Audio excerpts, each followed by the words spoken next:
Bismillahirrahmanirrahim. Assalamualaikum warahmatullahi wabarakatuh. Ya, semuanya selamat siang. Kita lanjut kembali untuk materi farmakoterapi 1 ya. Pada pertemuan ketiga kali ini, yaitu kita akan membahas mengenai penggunaan obat pada gangguan fungsi ginjal. Jadi bagaimana penggunaan obat pada pasien-pasien dengan gangguan fungsi ginjal, di mana kalian sudah mempelajari mengenai anatomi ginjal ya. Ginjal itu ada di kanan dan di kiri posisinya. Di sini ya, kalian sudah pernah pelajari di anatomi. Kemudian di situ ada saluran ginjal kanan, kemudian ada rektum, ada kandung kemih, gitu ya. Itu untuk anatomi, sekedar mengingatkan kembali saja. Kemudian di dalam ginjal ya, di kandung kemih itu adalah tempat pembentukan urin. Pada orang sehat setiap menitnya, di mana 650 mili plasma, yaitu 1200 darah melalui ginjal, akan terbentuk 125 fitrat glomerulus, yaitu konstituen plasma dengan berat molekul lebih dari 70.000.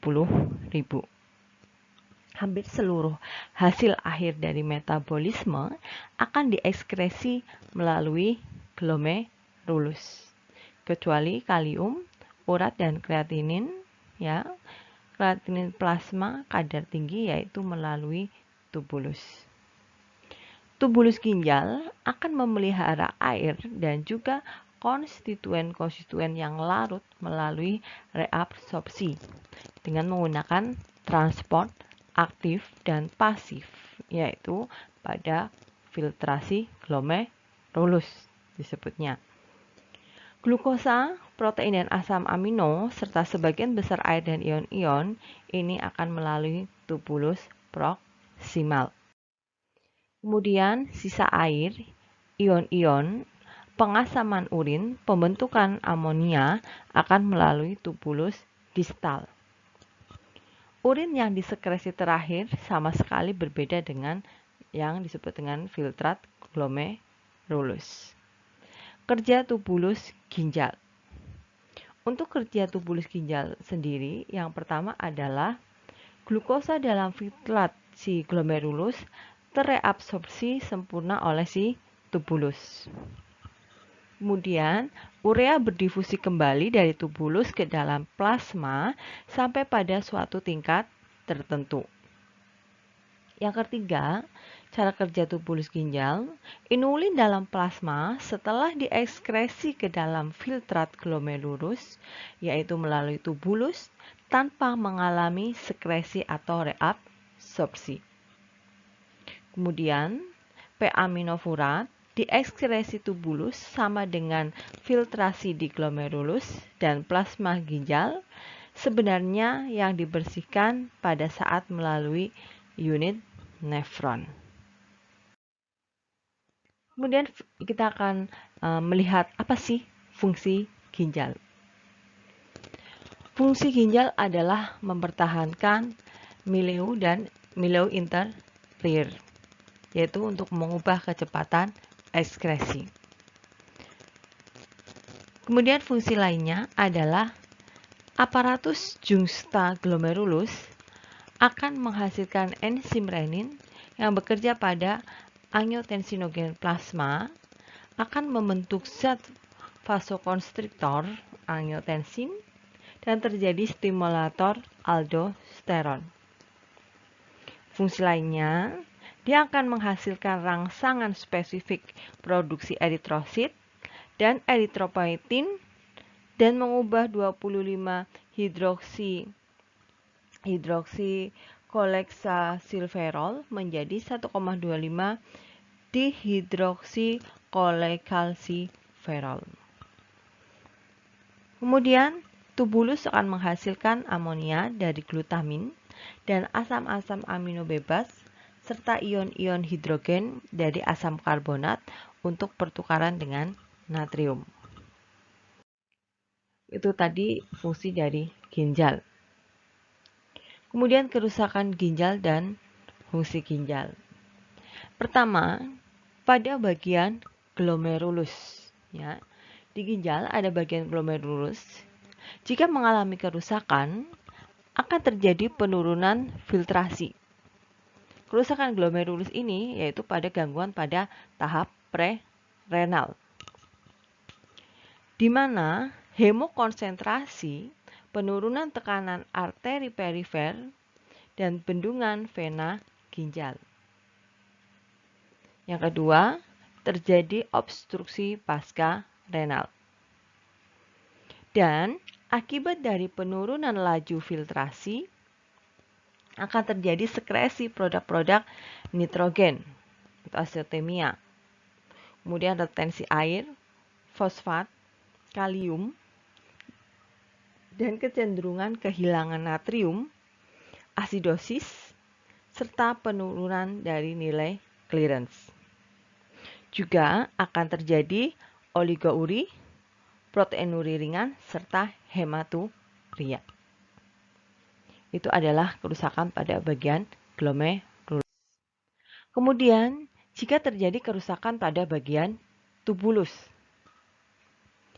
Jika terjadi kerusakan pada bagian tubulus, akan terjadi kegagalan reabsorpsi, yaitu kehilangan kompensasi untuk mengubah cairan tubuh, tekanan osmotik, dan juga keadaan asam basa. Kemudian ada juga beda insufisiensi dengan kegagalan. Insufisiensi adalah jika produk akhir yang akan diekskresikan di dalam plasma masih sama. Kalau kegagalan, jika clearance-nya turun 50% dan konsentrasi zat dalam plasma di atas normal. Kenapa kita bahasnya clearance ya, dari tadi kok clearance gitu ya. Karena parameter untuk terjadinya kerusakan pada ginjal yang dicek dari hasil lab adalah adanya si kreatinin ya, yang dihitung nanti adalah clearance dari kreatininnya. Kemudian perubahan biokimiawi dalam penyakit ginjal. Pertama ada gagal ginjal akut. Gagal ginjal ada akut, ada kronis. Gagal ginjal akut pertama adalah pada kegagalan prerenal. Sebabnya adalah kegagalan sirkulasi akut. Terjadi oligouria. Tahu ya oligouria? Pipisnya sedikit gitu ya. Dicari kata-kata yang susah di Google sendiri ya, tolong. Itu sebagai cara kalian untuk belajar. Oligouria, kemudian osmolalitas plasma atau urin yaitu 1,5. Kemudian proteinuria sangat sedikit. Natrium kurang dari 10 mmol per liter. Konsentrasi urea plasma sangat meningkat. Kemudian kalau pada kegagalan intrarenal disebabkan karena iskemia ginjal yang lama. Istilah iskemia yaitu kurangnya peredaran darah gitu ya. Kurangnya oksigen. Kurangnya darah, pasokan darah. Kemudian disebabkan selain iskemia ginjal yang lama juga disebabkan karena toksin, nekrosis tubular akut, dan obstruksi tubulus. Fase awalnya yaitu terjadi oligouria yang nyata. Terdapat semua jenis silinder dalam jumlah yang banyak. Kemudian terjadi gambaran klinis uremia berkembang nyata. Pada fase perbaikan, terjadi poliuria yaitu 3-5 liter per hari. Proteinuri ringan, kehilangan garam. Penyembuhan terlihat dari turunnya plasma. Ini adalah pada gagal ginjal. Kemudian pada gagal ginjal kronis. Pada gagal ginjal kronis terjadi kemampuan konsentrasi ginjal hilang. Kemampuan konsentrasi ginjal hilang. Osmolalitas urin menetap sampai 300 mmol per kilogram dengan BJ 1,010. Kemudian proteinuri jarang di atas 5 gram per 24 jam. Kemudian terjadi ureum dan kreatinin yang meningkat serta terjadi uremia. di mana gejalanya adalah iritasi pada gastrointestinal, gangguan mental neurologik, nafasnya berbau amonia, diuresis, sedasi, hipertensi, anemia, hipokalsemia, dan kegagalan sirkulasi. Ini adalah pada gagal ginjal kronis. Ya, pada gagal ginjal kronis ini kemampuan konsentrasi ginjal sudah. Kemudian obat yang digunakan untuk pasien dengan gangguan atau penurunan fungsi renal. On average, rata-rata pasien dengan renal insufficiency, pasien dengan insuficiensi ginjal, menggunakan setidaknya 7 obat yang berbeda untuk menangani tidak hanya penyakit yang mendasarinya, seperti adanya diabetes, tetapi juga gejala yang berkaitan dengan gangguan ginjal mereka, seperti masalah dengan metabolisme mineral dan juga anemia. Jadi pada pasien dengan insufisiensi ginjal, biasanya menggunakan setidaknya 7 obat yang berbeda. Gitu ya. Banyak obat yang digunakan ya. Frekuensi reaksi obat yang merugikan akan meningkat dengan jumlah obat yang digunakan. Tingkat disfungsi ginjal, usia pasien, dan jumlah kondisi komorbiditas. Ini obat untuk pasien dengan renal insufisiensi ya. Dia mendapatkan menggunakan setidaknya 7 obat yang berbeda untuk menangani tidak hanya penyakit yang mendasarinya saja, tetapi juga gejala yang berkaitan dengan gangguan ginjal mereka.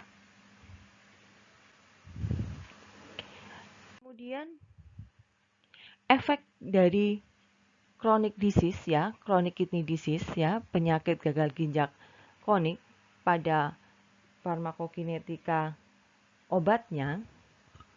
Effect of chronic disease, efek penyakit ginjal kronik pada farmakokinetika obat pasien dengan gangguan ginjal sering mengalami perubahan pada parameter-parameternya.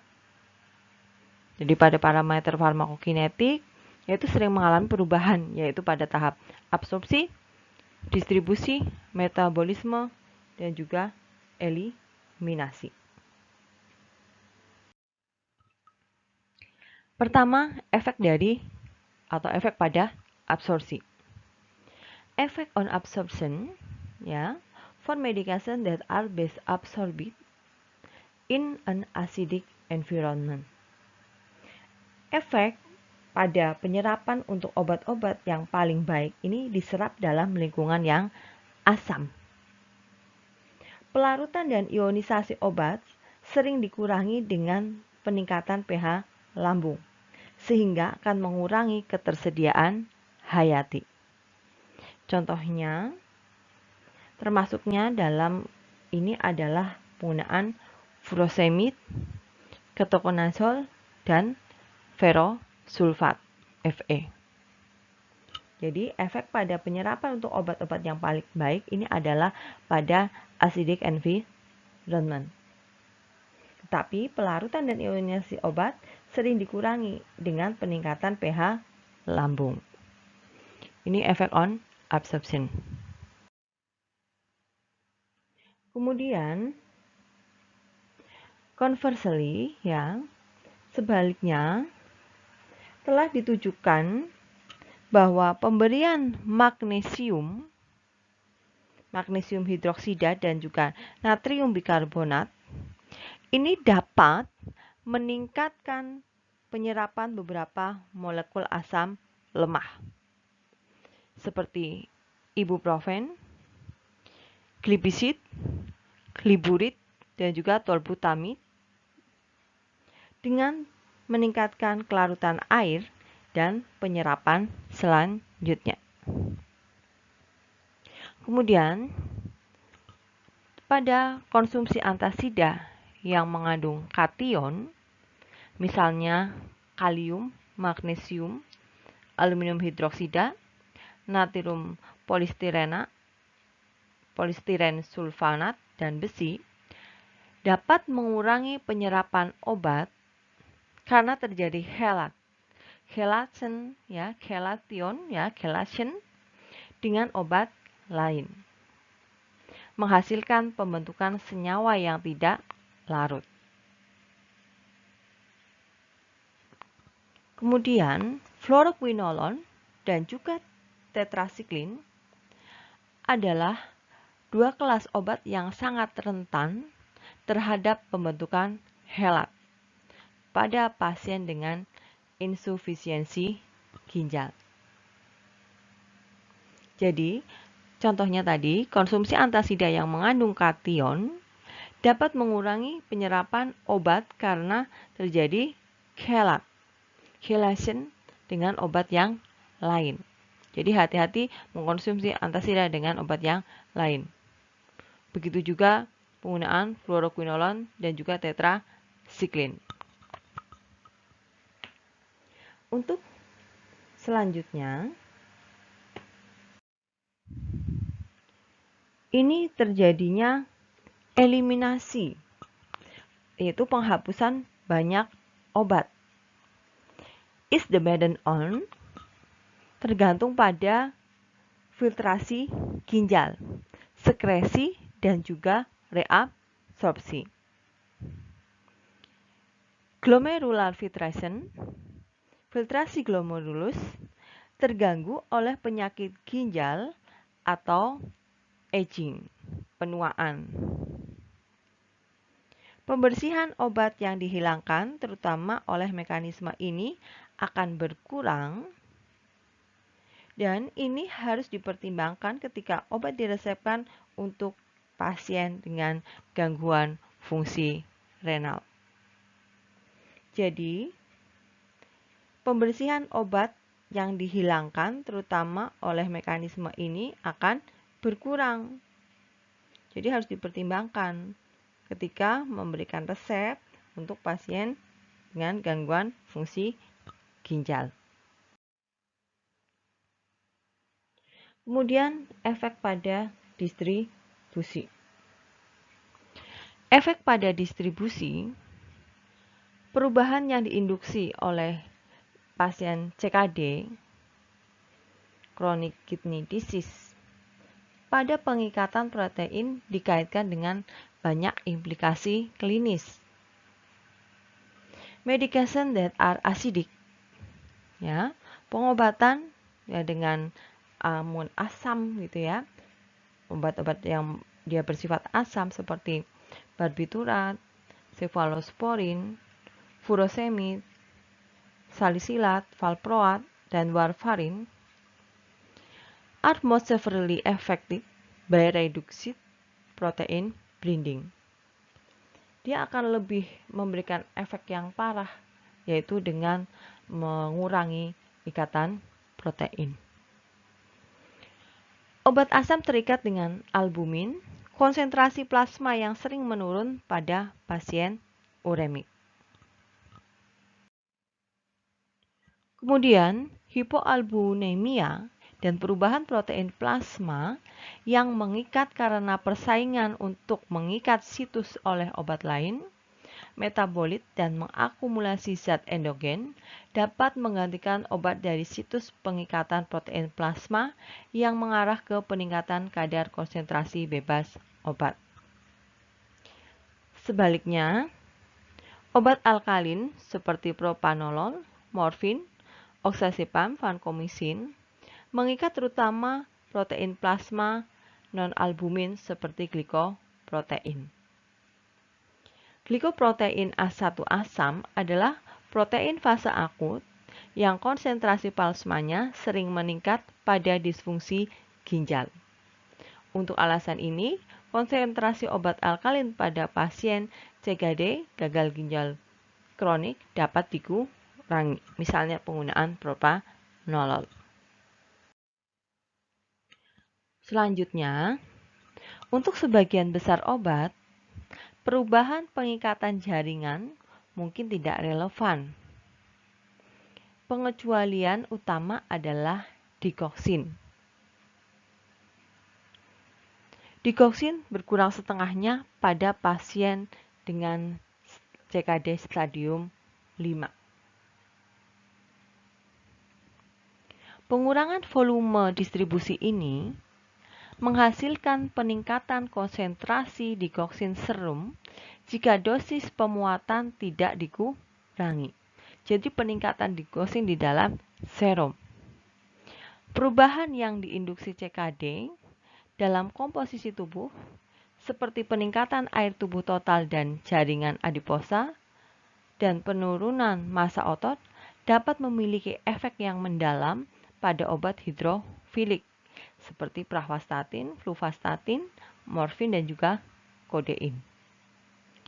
Edema dan juga asites diharapkan meningkatkan volume distribusi senyawa hidrofilik seperti penggunaan vancomycin. Kemudian efek pada bagian metabolisme. Efek pada metabolisme secara umum yaitu pada fase 1 hidrolisis dan reaksi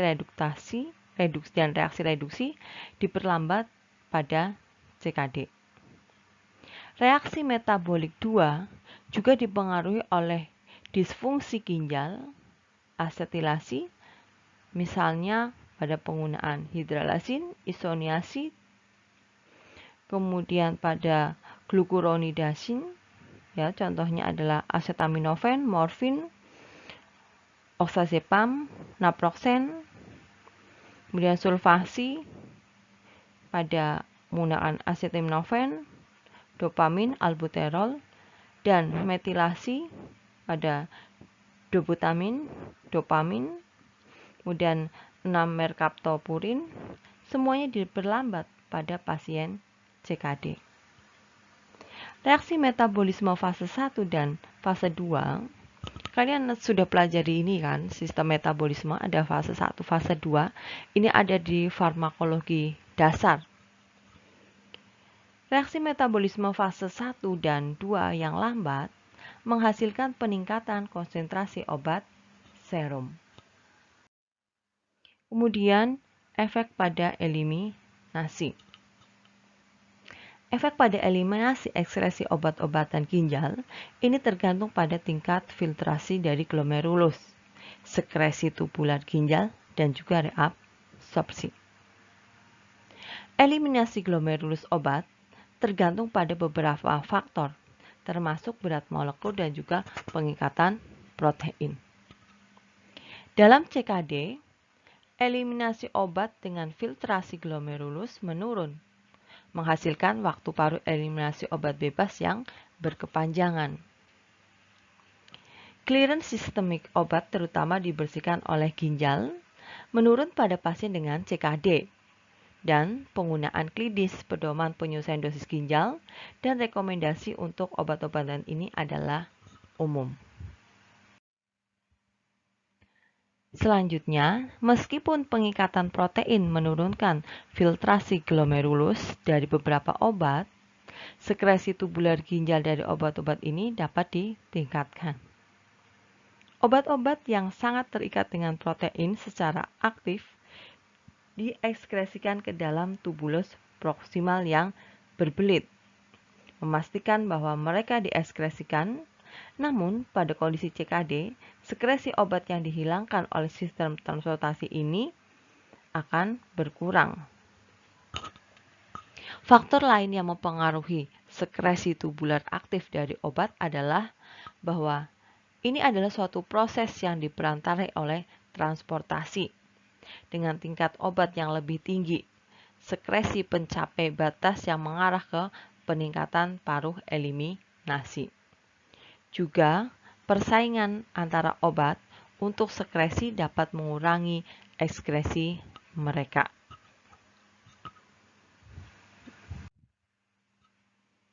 Kemudian, dose adjustment according to renal function.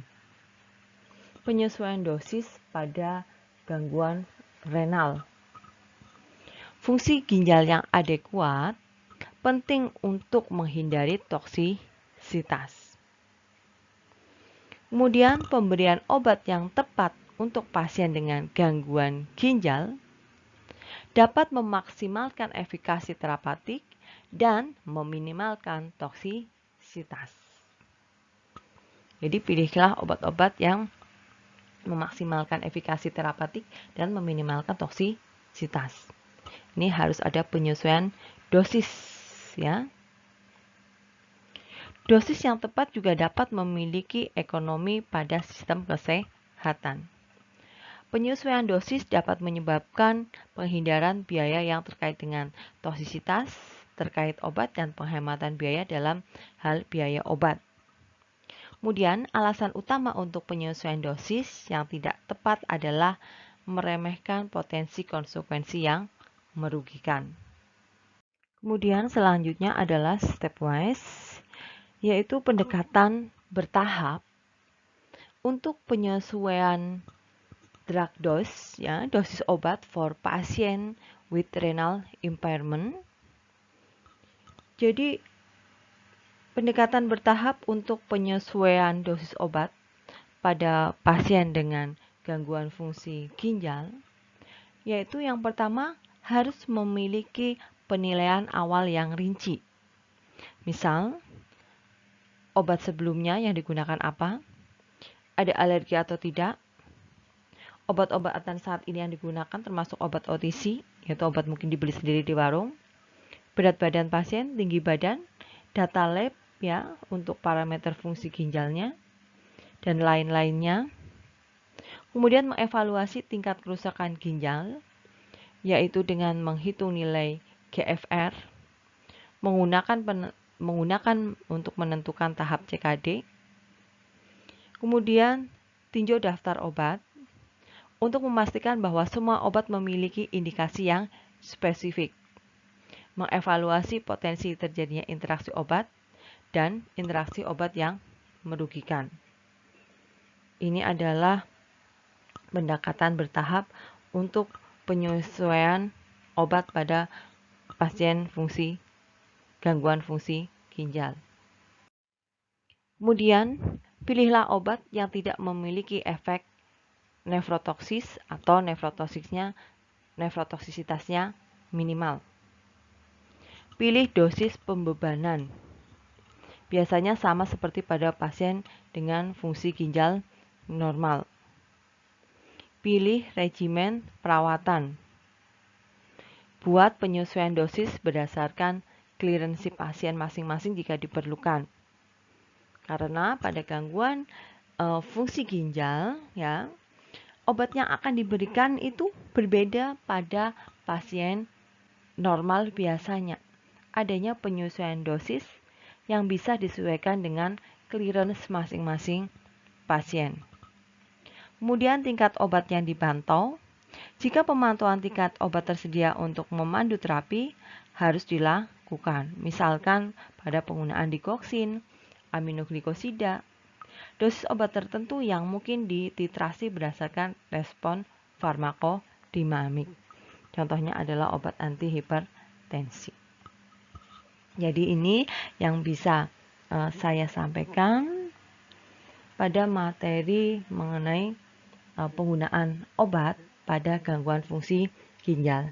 Jadi penggunaan obat pada gangguan fungsi ginjal itu akan ada penyesuaian dosis. Kemudian harus memilih obat yang mempunyai efek nefrotoksisitas yang minimal.